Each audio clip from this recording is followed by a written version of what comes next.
Choo choo! Everyone aboard the fucking hype train, destination Battlefield 6. You know what? We have heard some rumors that Battlefield 6 might actually be revealed in May. So. It actually made me want to play a lot of Battlefield recently. And I have tons of footage on my computer now. But you know what? Let's have some fun. Let's discuss what I personally would want Battlefield 6 to be. Now remember, this is just my opinion, and you can definitely give some suggestions in the comments if you disagree. So, this is Frank, and let's get into it. So, firstly, I want to list some issues I have with Battlefield 5. Firstly, the time to kill. Now I know that this might be a bit controversial, but the time to kill in Battlefield 5 is way too high. The reason I say this, and please tell me in the comments or on Twitter if you disagree, is, well, since we have 64 player maps, what it ends up with is basically people running high RPM, low recoil guns that can spray over, well, half the map. This is generally not fun at all. Low recoil, high RPM guns should of course be a viable build, but shouldn't be dominating the battlefield. So, what would I like? To be honest, I would want something between Modern Warfare 2019 and Escape from Tarkov. Not as brutal as Tarkov, but not as highly arcade as Modern Warfare did. The reason why is that I think Battlefield has to start over a bit. It has to create its own identity. Because Modern Warfare basically overtook Battlefield's identity with the new ground war mode, and I hope that by making the immersion a bit better, Battlefield will once again be able to challenge Call of Duty for the throne of arcade military games. Secondly, the vehicle system. Now, let me be clear, Battlefield 1 might actually be my favorite Battlefield of all time because of how the game felt to play, because it formed natural battle lines in the game, and it was just amazing on the maps, and it just felt immersive for the time period, right? Now, the vehicle system that followed with this, and with the Star Wars Battlefront games, really needs to go, right? Like, not to be too pessimistic, but it's shit. It makes no sense, and it's absolutely trash. A suggestion to keep something like this is to transform the class system quite a bit. Now, I will go into this further a bit later, but, like, we have to rework this, and I will go into what I would like and actually give some suggestions on the classes. Now. The vehicles could and always should be on the battlefield. You can make tweaks to the old school system where basically the vehicles were standing in the spawn points, but maybe that isn't the right answer, but how it works now is just fucking silly, man. And genuinely nerf the effectiveness of vehicles. Like, the reason is sometimes when people get tanks in modern Battlefield games, it's just extremely silly where they just rack up like 20-25 kills, no problem. Then they get out, repair, and then they get back in, and then they continue with 25 more. Like, it's absurd. It doesn't work, and it needs to go. So, yeah, let's get to the next point. Thirdly, the guns themselves. Now, here, this is where it gets a bit, just in theory, because the way that the weapons have been handled since basically Battlefield 2 just makes no sense, really. Either we could have a setting where you basically do it like Battlefield 4, but modern. So, a bit like Modern Warfare, Or we could go back to a hybrid system between BF2 and BF4, where we lock down weapons to certain classes. Not like... I know we have done this, but not in the way I intended to. I meant more like, imagine if we had like only US weapons when you play the US, only Russian weapons when you play Russia, But the reason for this is basically if we leave the weapons completely open, which could be fun and definitely is an option, there will always be somewhere between 1 to 4 guns, which is incredibly broken, and no one barely ever uses anything else unless it's to challenge themselves. But in this option, we go full bonkers, full customization, full attachments, full camos, armors, helmets. This could include stuff like ammo capacity and stuff too. Just let us choose how to play. So if you want a light armor and more ammo in your vest, you should be able to pick that, right? If you want a heavy armor and a bit less ammo, you should be able to pick that. Just let us choose how to play. And the armors and helmets and so should always have different stats and options. But there should always be a trade-off, so no like bullshit, oh you have full movement with full armor and full ammo. No. Don't do that. So yeah, make it a bit like Tarkov, but not too complex, because then a lot of the audience will probably get tired of why they can't shoot through certain stuff, for example. Option number 2, we go back to a system where we restrict weapons to the current or past and future weapons of the armors in the battle itself. So we lock down a lot of options basically, both red dot sights, we lock down guns, we lock down attachments, just in general lock everything down so it makes it as natural as possible.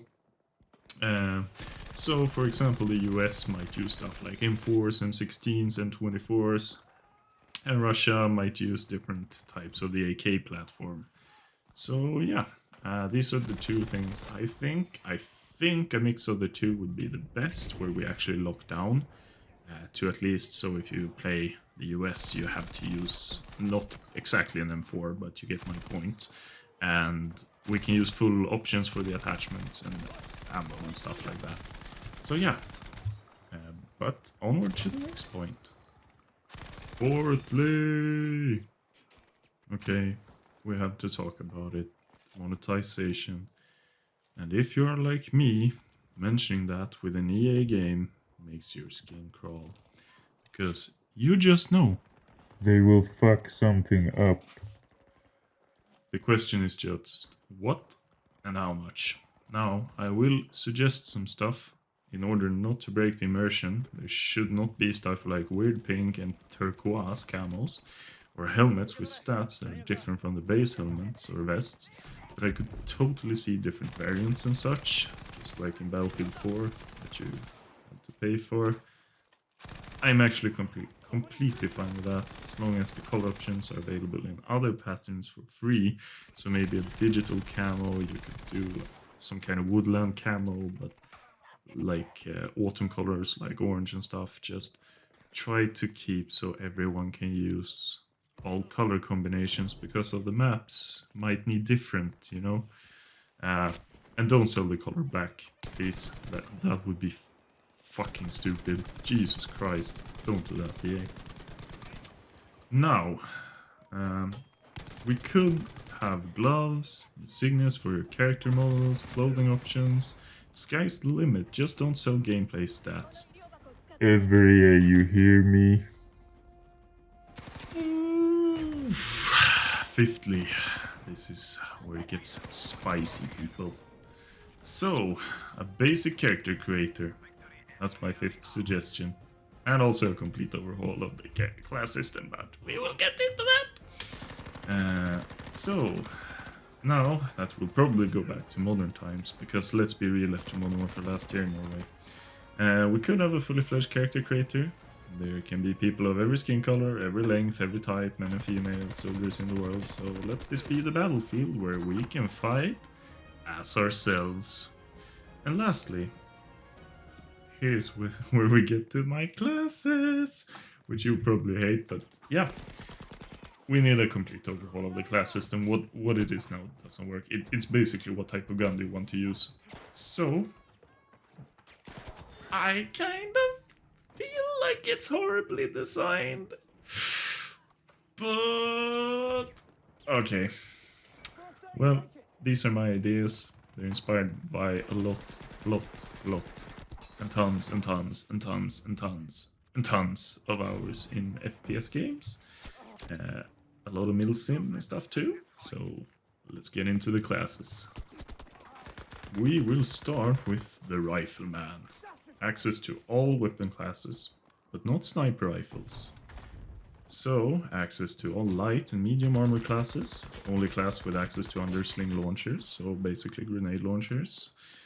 Can use a short-range laser designator for missile guidance, so basically you guide your anti-tanks or turrets and missiles to, for example, um, tanks. Sorry, I slipped on the word, but yeah, that's the first class.